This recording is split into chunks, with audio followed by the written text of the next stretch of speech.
Hello, Something Guys and Gals, this is Something Guy 912. Well, if you already got tired of my complaining about my initial impressions about Hazbin Hotel and wish that I would talk about something I actually like, well, keep wishing, motherfuckers, because it hasn't been more over than it has been with my feelings on the latter half of the show, as most of my thoughts about the show in the last video were largely to do with episode 1 to 4. In fact, such is my frustrations with this show that I can't let it go unrequited in just initial impressions and feel it's my duty to break this show down front to back, as I did with the Netflix Wednesday show, which unfortunately puts my would-be analysis of Tales of the Borderlands series on the back burner of the back burner. But if you aren't bothered with some criticism mixed with anguish but can't be bothered to watch what will be a long-winded analysis, here is effectively the Cliff Notes version of my thoughts on this show now complete. In short, it's bad. In length, it squanders its initial premise, mires its moral ambiguity by straight up ignoring it for the sake of certain characters, wastes its time with 2 obligatory musical numbers per episode as a substitute for the already dreadful dialogue, all the while perpetuating the already Reddit tier atheism of how this show presents the divide between heaven and hell.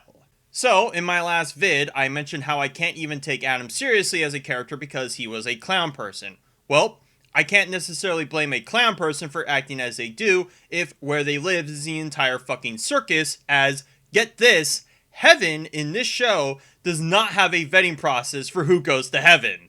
Not only is this contradictory by what was briefly established in Hell of a Boss in episode 4 season 1, the sister series to Hazbin Hotel, but moreover, do you mean to tell me that heaven knows what is sinful and never thought, maybe if they do the opposite of that, that'll cause them to go to heaven?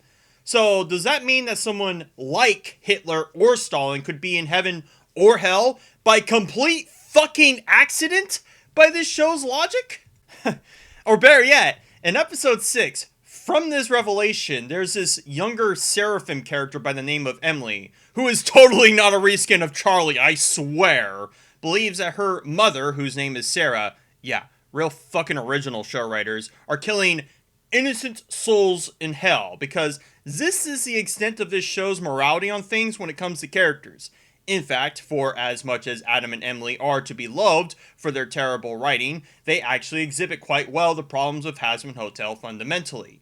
Too scared of itself to challenge the audience, so it plays black and white and all or nothing while selling itself as trend-sending. There's an apt example of this in episode 5 where Alistair, completely out of turn, suddenly cares about the integrity of the hotel and what it means to Charlie and acting like a father figure for Lucifer's absence, all the while ignoring how nonplussed he was about the hotel's failure or success prior. Or how in episode 4 the show makes a big deal about how abusive Angel Dust's relationship with Valentino is, simultaneously ignoring that same abusive relationship Husk has with Alistair from episode 5 onwards. This show can't decide how I'm supposed to feel about these characters, and seems to oscillate between how it wants the audience to perceive these characters in the moments in the scenes, as though to ignore what it prior established. Even more so in episode 6, where Sir Pentious gets sexually assaulted by a bunch of clubbers as a joke, in stark contrast to how Angel Dust was treated in episode 4 as abhorrent, beyond how much the show plays up Angel Dust's sexuality for humor up to that point. To complete the insincerity of this show's attempts to pull my heartstrings, the season finale made a whole deal about how 3 characters would die, which is quite a humorous notion if bipedal planks of wood are considered characters, but most so how their deaths are quite unceremonious, abrupt, and done as a joke too.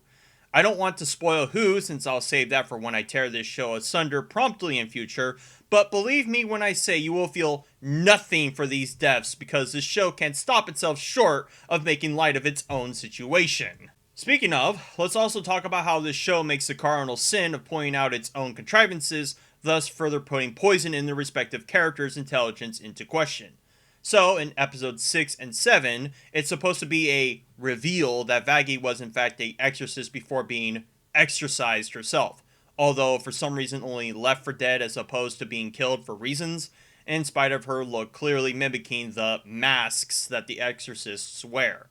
In fact, it's presented as a betrayal of Charlie's trust of her in episode 7 that she wouldn't let her in on that.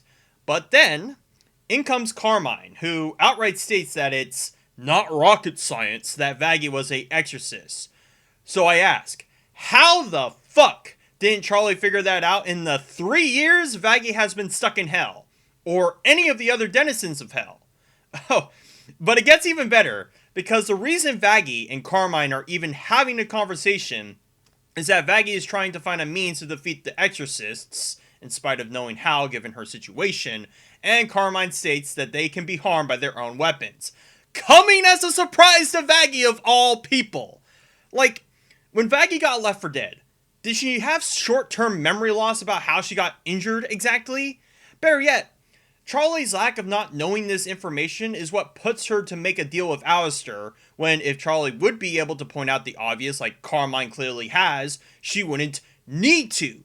Or even the Hazbin Hotel residents, as they would naturally come to that conclusion that if Vaggie, an exorcist, was injured and resuscitated, that means that exorcists can be killed? No? You know, if it bleeds, we can kill it. Parable?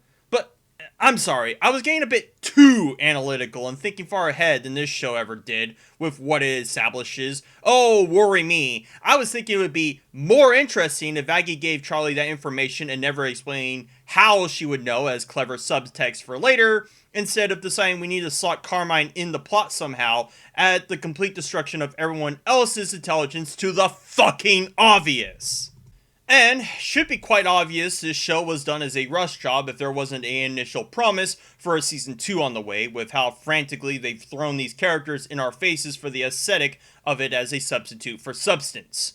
For example, Charlie gets a whole pep talk about forgiving Vaggie for lying to her by a character she was introduced to in the same episode, despite having a whole musical number about forgiveness for a character she's only known for a few days as opposed to years at a time prior. Or the V's for that matter, who have been a afterthought since episode 3 and now are presumably sawing themselves as villains for season 2, which I'm sure they will without puking 15 more characters who will be an episode or parts of an episode only appearance that we should give a shit about for some reason too. Is my sarcasm starting to show, or is that the venom in my mouth spewing from how much this show drives me up a goddamn wall like a drill sergeant? Doesn't matter, because after episode 6, any benefit of the doubt I was willing to give, and any patience I have for this show too, in a matter of speaking, redeem itself has wilted away. Sure, there are some things I like about it. Husk is literally the only character of any depth to him not exposited awkwardly. The art style and aesthetic of the show is as vibrant and striking as ever, and some of the musical numbers are a bop. But if I have to trade that for what the pilot offered in those rose-tinted, naive eyes of mine then, I'd do it every single time. And unfortunately, that's not what I'm getting here, so any would-be praise I may get is not a placebo for all the pain this show wrought to my brain. As for those who have any doubts about my intentions when making the last video, let me make them perfectly clear. Despite everything telling me otherwise, despite the writing on the wall, despite all the roads and signs pointing the same way, I pleaded for this to go differently. You know that trite YouTube saying, I didn't want to make this video? Well, for me, I didn't know I was going to make this video or the last, and that I would arrive with this show feeling at least amused but not utterly irritated with how it presents its story.